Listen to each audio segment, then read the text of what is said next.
चपली कबाब मसाला।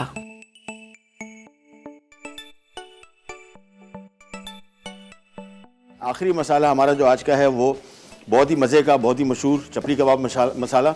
इसमें कोई भुनाई नहीं है। ज़ीरा धनिया हमने पहले से भुन के हल्का सा कूटा हुआ है। सो ये इसमें आ गया सूखा धनिया, ये आ गई इसमें कुटी लाल मिर्च, ज़ीरा, अनारदाने को हमने हल्का सा कूट लिया है, साथ में काली मिर्च, हल्दी,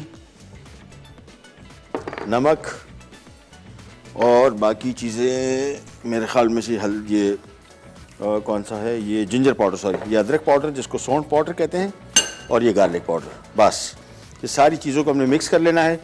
विस्क आ गया हमारे पास। और ये हमारा जो चपली कबाब मसाला है इसकी बुनाई नहीं है। बुनाई बेसिकली सूखा धनिया, सफ़ेद ज़ीरे को हल्का सा भून लीजिए, ठीक है, अदरवाइज़ कोई इतना मसला नहीं है। बाकी सारे मसाले इसमें तकरीबन ऐसे हैं जिस तरह आपको नज़र आ रहे हैं, कुटे हुए हैं, ज़्यादा पिसे हुए नहीं। सूखा ये अदरक लहसुन का पाउडर जो है वो पिसा हुआ है, बाकी कुटी हुई लाल मिर्च है, कुटा हुआ धनिया, कुटा हुआ ज़ीरा और कुटा हुआ इसमें अनारदाना, ये भी मिक्स कर लिया। और ये सारे के सारे मसाले जहन में रखिएगा आपने, एयर टाइट कंटेनर या थैली में डाल लें, इसके ऊपर मसाले का नाम लिख लें और इसको फ्रिज या फ्रीज़र में आपने रखना है।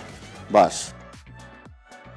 चपली कबाब मसाला अज्जा: धनिया चॉप 6 खाने के चमचे, रेड चिली चॉप 3 खाने के चमचे, ज़ीरा चॉप 4 खाने के चमचे, अनारदाना चॉप 5 खाने के चमचे, गार्लिक पाउडर 1 खाने का चमचा, जिंजर पाउडर 1 खाने का चमचा, हल्दी 1 खाने का चमचा, नमक 1 खाने का चमचा, ब्लैक पेपर चॉप 1 खाने का चमचा,